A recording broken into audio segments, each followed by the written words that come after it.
Bonjour à tous, très heureuse de vous retrouver aujourd'hui. Une vidéo consacrée à une revue sur des petits achats que j'ai effectués sur Paris il y a très peu de temps. Donc avec Steve, nous sommes allés à Paris pour aller dans la boutique Mac Pro, Saint-Père et à la boutique Make Up Forever, rue de la Boétie. Mais vous vous en fichez, peu importe. Voilà, donc je voulais vous faire partager mes petits articles, mes petits achats, voilà. Donc nous allons commencer avec les produits que j'ai achetés chez MAC.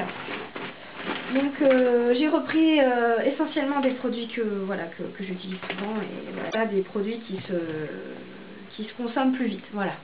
Donc essentiellement du Fix Plus, voilà, le fameux Fix Plus dont je vous parle à chaque fois dans mes vidéos, pour vous fixer le maquillage, pour aider à améliorer donc la tenue, mais aussi à faire ressortir la brillance d'un fard à paupières. Et voilà, donc voilà, Fix Plus de MAC. J'ai repris la Pepen Prime, la poudre fixatrice correctrice, transparente. Voilà, celle-ci qui est vraiment extraordinaire, elle est géniale, je vous la conseille. Elle s'adapte à tout type de peau, évidemment, elle matifie instantanément, c'est incroyable. Ensuite, qu'est-ce que j'ai pris? Donc les demi-fossiles que j'ai sur moi, je ne sais pas si vous les voyez. La boîte est vide, mais c'est les numéros 20. Ainsi qu'une deuxième paire, ça fait longtemps que je les attendais parce qu'à chaque fois j'ai jamais de bol avec ceux-là, c'est les numéros. Numéro 44, voilà, je les ai repris parce que ça fait ma troisième paire, il m'arrive toujours des bricoles avec eux et pourtant je sais, je les adore ceux.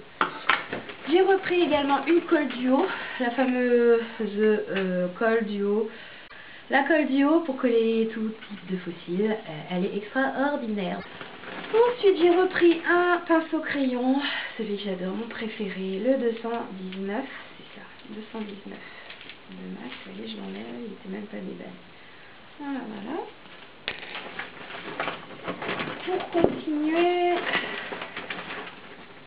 Pour continuer, j'ai pris un paint pot, j'adore les paint pots, mais c'est vrai que j'en ai pas beaucoup finalement.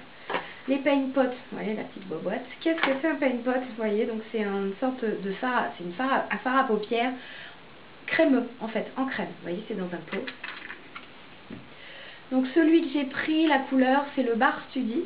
Voilà, celui-là c'est un, comment dire, donc déjà c'est irisé, je dirais plutôt ivoire rose, rose ivoire. C'est pas blanc, c'est pas totalement ivoire, mais il y a des reflets, ouais, c'est un petit peu rose orangé. Très très clair, hein, voilà. Donc, c'est pas seulement un fard à paupières, c'est pas une pote, c'est avant tout déjà une base, fard à paupières.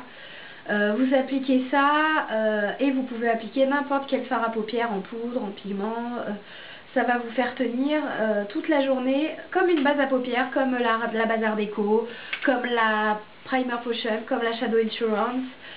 Ça va remplacer ces fameuses bases, c'est génial, mais en plus ça va vous faire donc un fard à paupières si vous voulez le porter tout seul. Voilà, ça vous sert de fard à paupières.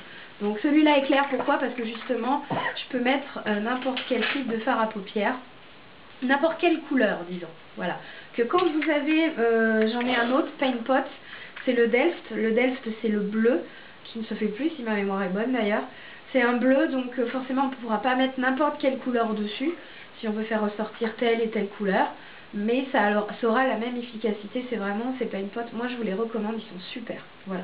Si ça peut vous éviter d'acheter en plus une base pour faire à paupières, il vous fera tout celui-là. Voilà.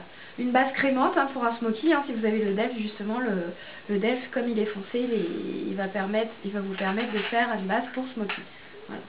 Pour finir, chez MAC, j'avais pris le Mixing Medium en crème. Donc qu'est-ce que c'est le Mixing Medium? C'est une base de mélange en fait pour faire à paupières, pigment. Je ne l'ai pas tout à fait essayé encore, mais je pense que j'ai dû certainement acheter ça sur un coup de tête. Dans le sens où j'ai peur que ça ne me serve pas forcément comme je le pensais.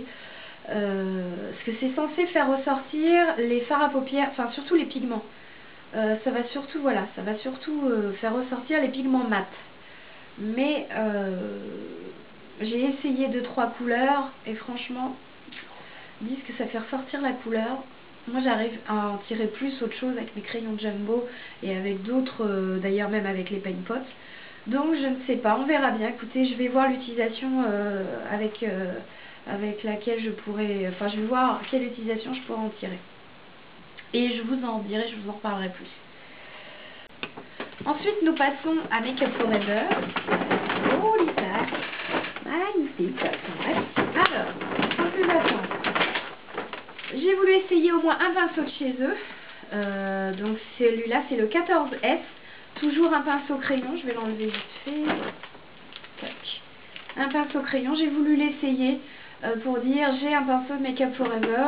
Parce que j'imagine qu'ils sont excellents aussi, forcément. J'ai acheté une autre poudre libre, oui, une autre poudre matifiante. J'en aurais beaucoup, ça c'est clair. Mais bon, je voulais essayer celle-là. Pourquoi? Parce que la vendeuse me l'a conseillé par rapport à ma peau, vous savez, toujours ma coupe rose. Celle-ci, en plus de matifier comme celle de MAC, elle est verte. Donc ce qui va aider à encore plus dissimuler mes dernières petites rougeurs si je devais encore en avoir. Donc à la place de mettre la poudre de MAC, je vais essayer de changer, d'alterner et je vais essayer de voir si celle-ci, d'ailleurs je l'ai mise, je sais pas ce que vous en pensez, si c'est pas le même fond de teint aussi que j'ai mis, donc j'essaierai avec le même fond de teint. Vous me direz si déjà, à votre avis, les joues on les voit ou on les voit moins que d'habitude. Voilà. Donc cette poudre là matifiante qui m'a, soit dit en passant, a l'air géniale. Ensuite, une poudre irisée Star Powder.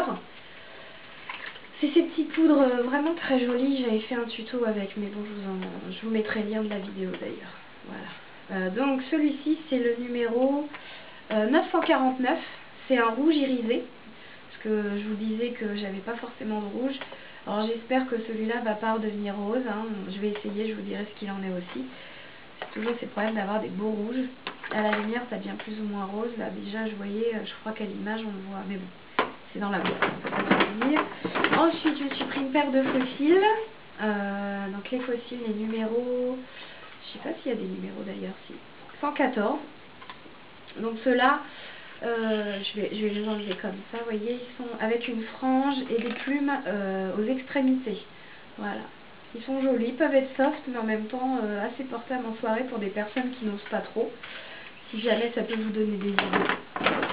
Ensuite, un rouge à lèvres, le rouge artiste, que j'ai sur moi d'ailleurs, que je trouve mais alors extraordinaire. Voilà, donc c'est celui-ci, c'est le numéro 21. Il est irisé. Il est rouge, pas tout à fait rouge, enfin bref. C'est métallisé en même temps, il a un effet... Enfin voilà, vous me direz ce que vous en pensez, moi je le trouve magnifique. Ensuite, j'ai pris un gloss. Ce sont les Lab Shine Metal Collection. Donc, par définition métal, donc en effet métallisé. Et je pense que c'est à peu près l'équivalent, non pas tout à fait l'équivalent de ma couleur de rouge à lèvres, mais ils sont vraiment, enfin je sais pas si vous verrez bien, mais ils sont terribles, voilà. Ils sont terribles, après je l'ai essayé celui-là au niveau tenue, je suis pas forcément convaincue de la tenue. C'est vrai que l'effet est bien, mais il faut en mettre une sacrée couche pour qu'il ait l'effet vraiment métallisé quand on l'essaye sur la main. Voilà, ensuite... poudre de diamant, ça je vous les conseille si vraiment vous recherchez des trucs fins, très fins, pailletés mais très fins, pas tout à fait comme les paillettes. Ça c'est des paillettes mais en beaucoup plus fin, c'est de la poudre. Vraiment c'est très raffiné, c'est entre le pigment et entre la paillette, c'est magnifique. J'ai envie de vous l'ouvrir mais bon, voilà, voilà, on va s'en foutre partout. Ça c'est tellement poudreux, enfin c'est comme le pigment pratiquement, mais c'est pailleté, c'est magnifique. Il y en a toutes sortes de couleurs. Là, il n'y a pas de reflet particulier. Il est, je dirais, pour ainsi dire, argent, cristal argent, quoi. Ça coûte assez cher, ces petits machins-là, quand même. Je pense qu'il y en a pour 20-21 € le tout petit truc. Là, il y en a... il y a 2 grammes.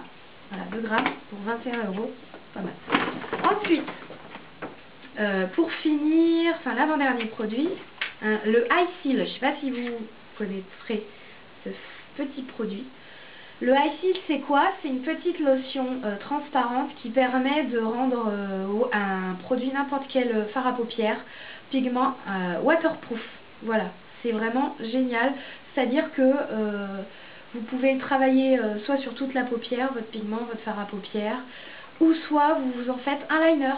Vous pouvez transformer n'importe quel fard à paupières ou pigment en liner. J'imagine peut-être même les paillettes, je ne veux pas m'avancer mais je ne sais pas. Donc comme j'en ai déjà entendu parler, j'ai voulu l'essayer. Voilà.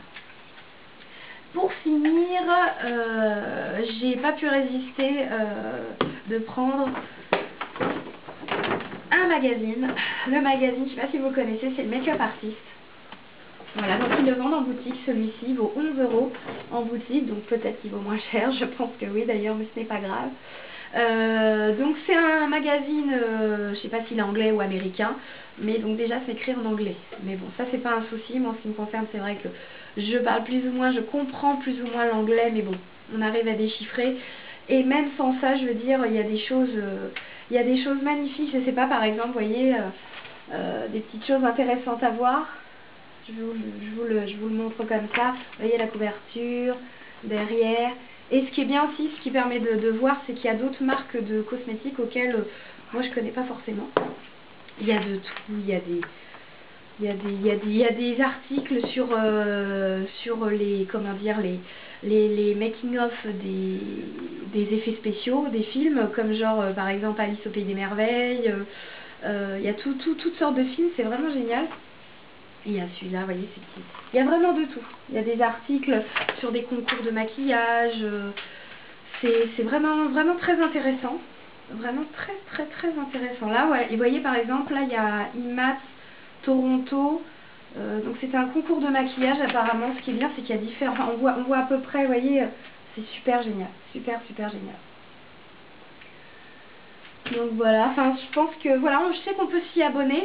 Il y a un site, je suppose. Make-up Artist, c'est le magazine, donc je vais essayer de vous regarder ça, et s'il y a un site internet je le mettrai, si ça vous intéresse de vous y abonner. Voilà, cette vidéo est terminée. C'est pas finalement tout à fait une revue, c'est juste pour vous montrer voilà toutes ces petites choses auxquelles j'ai craqué, qu'il me fallait absolument. Voilà, donc en ce qui concerne ce make-up, si vous souhaitez avoir un tuto, il arrive juste après. Voilà, donc je vous fais tous un gros bisou et je vous dis à bientôt dans une prochaine vidéo. Bye!